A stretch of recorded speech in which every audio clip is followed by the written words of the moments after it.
Dwight Yoakam, born on October 23, 1956 in Pikeville, Kentucky, grew up in a region where poverty and coal dust permeated everyday life.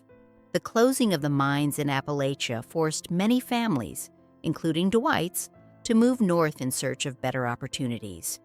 This displacement planted the seeds of sadness that would later resonate in his songwriting.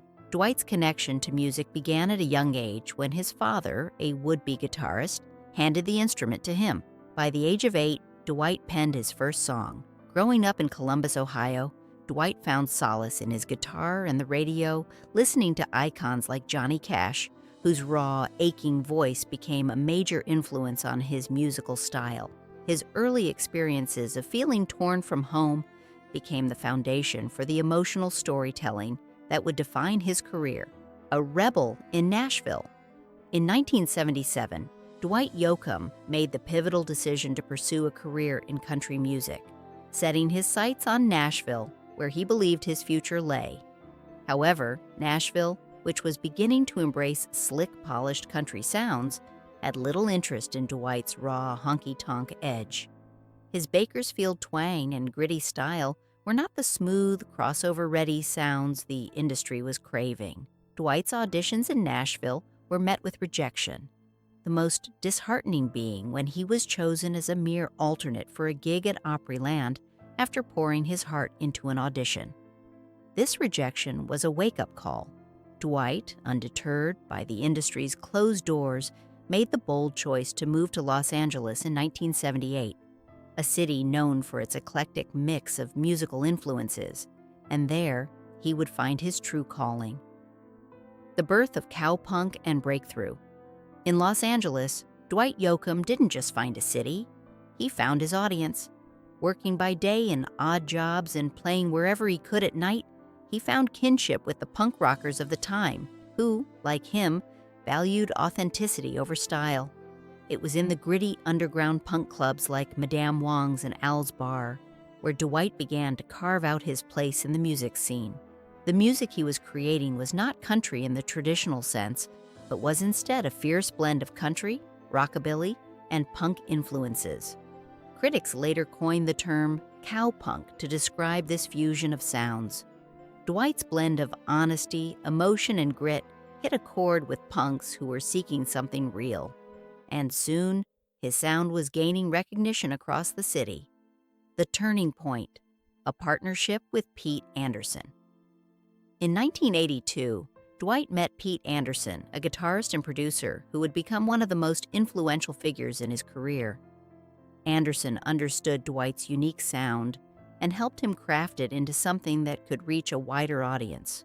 For nearly 2 decades, the two would collaborate on albums that defined Dwight's sound. Their partnership was a perfect blend of Bakersfield grit and rockabilly fire, wrapped in Dwight's emotional storytelling. Their first major break came when Dwight recorded Guitars, Cadillacs, etc., an EP that would change his life. Borrowing money from friends and bandmates, Dwight released the EP, which quickly spread like wildfire through underground music scenes. The response from fans was overwhelming, and soon major labels took notice, rising to fame with Guitars, Cadillacs. By 1986, Dwight Yoakam's career was on a steep upward trajectory.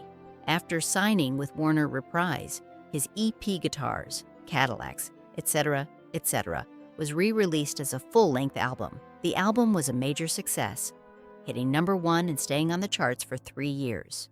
It went double platinum and produced hit singles that cemented Dwight as one of country music's most promising new voices. What shocked everyone, however, was when the music video for Honky Tonk Man became the first country video ever played on MTV. Dwight's low-slung hat and unmistakable swagger didn't just fit into pop culture, he sliced right through it, bringing country music into the mainstream with an edge no one had seen before. He had proved Nashville wrong, and his unique blend of old-school country and modern sensibility resonated with a wide range of listeners. The price of success. While Dwight Yoakam's rise to fame was meteoric, it didn't come without its toll. The success of his music and his newfound fame took a significant personal cost. Dwight pushed himself to the limit, constantly touring, recording, and working at a pace that left little room for anything else. His emotional and physical exhaustion began to show, and his personal life, particularly his relationships, began to suffer. In 1989, Dwight released I Sang Dixie, a haunting ballad that mirrored his personal turmoil. The song's melancholy tone reflected the toll his career was taking on his private life. Although the song became a hit, rumors began to circulate about Dwight's loneliness and the emotional distance he was experiencing from those around him. Hollywood's call and a new creative path. In the mid-1990s, Dwight Yoakam's career began to expand beyond music. Hollywood took notice of his striking presence and invited him to audition for film roles. In 1996, he shocked audiences with his portrayal of Doyle Hargraves in Sling Blade. Gone was the charming country boy, replaced by a violent, abusive figure whose chilling performance earned him critical acclaim. The film won an Oscar, and Dwight's performance earned him a Screen Actors Guild nomination. This success in Hollywood marked a new chapter in Dwight's career. However, while his professional life flourished, his personal life continued to unravel. He faced several failed relationships, including a brief and highly publicized romance with Sharon Stone, which ended bitterly. Dwight's restless and private nature made it difficult for him to maintain any lasting personal connections, even as his fame continued to grow. A devastating financial loss. South of heaven, west of hell. In 2000, Dwight poured everything he had into a Western film he wrote, directed, and starred in, titled South of Heaven, West of Hell. He believed this film would be his magnum opus, but the production quickly turned into a financial disaster. When his primary financier pulled out just days before filming, Dwight made the decision to fund the project himself, selling his Malibu home to keep the production alive. Unfortunately, the film was a box office failure, earning only $128,000 against a budget of millions.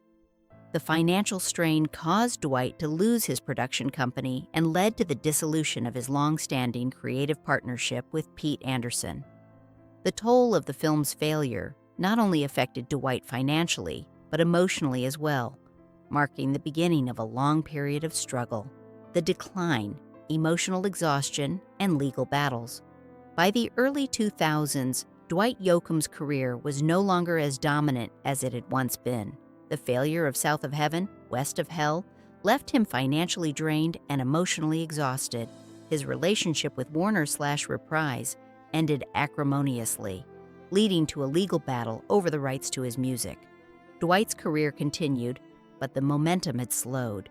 He began working with smaller labels and releasing albums, including Population Me, Blame the Vein, Three Pairs, and Swimming Pools, Movie Stars. Despite still being admired by critics and adored by fans, Dwight was no longer the towering figure in country music that he had once been. His creativity remained sharp, but the years of relentless work and personal setbacks had taken their toll. The mysterious decline. In recent years, Dwight Yoakam's once unstoppable drive has started to fade. He has canceled performances, delayed appearances, and appeared in public less frequently. Longtime fans began to notice his physical appearance changing. He seemed thinner, slower, and often tired. Rumors spread that Dwight was battling an illness, though he remained silent on the matter. Photos of him entering medical centers in Los Angeles sparked further concern. Dwight had always been a private man, but this silence felt more ominous than ever before. His increasing absence from the public eye only deepened the worry among fans who had once seen him as a man who could weather any storm. Family life and new beginnings. Despite the growing mystery surrounding his health, Dwight Yoakam found personal happiness in his private life. In 2020, he married Emily Joyce, a photographer he had been with for a decade, and the couple welcomed a son, Dalton, shortly after. Fatherhood brought Dwight a sense of peace and grounding that he had never experienced before. Those close to him say that his son has softened him, helping him find joy that fame could never provide. However, Dwight has continued to shield his family from the public eye, rarely making appearances with them and keeping his personal life private. As his public appearances become more infrequent, fans are left wondering whether Dwight will choose a quieter life or return to the stage in a more intimate, personal way. The uncertain future. Dwight Yoakam's recent absence from the limelight has left fans and critics alike wondering what comes next for the country legend. Will he continue his career in a more intimate fashion, performing fewer shows and keeping his private life shielded from the public, or will he step back entirely? One thing is certain: Dwight Yoakam's legacy is secure. He revolutionized country music, brought the Bakersfield sound back to life, and influenced countless artists. His place in the history of country music is cemented. But as his fans anxiously await his next move, the future remains uncertain. Whatever happens, Dwight's impact on the genre and his unique voice will continue to echo for generations. His story isn't over yet, but the latest headlines have reminded everyone just how much he means to country music and how fragile even the strongest legends can be.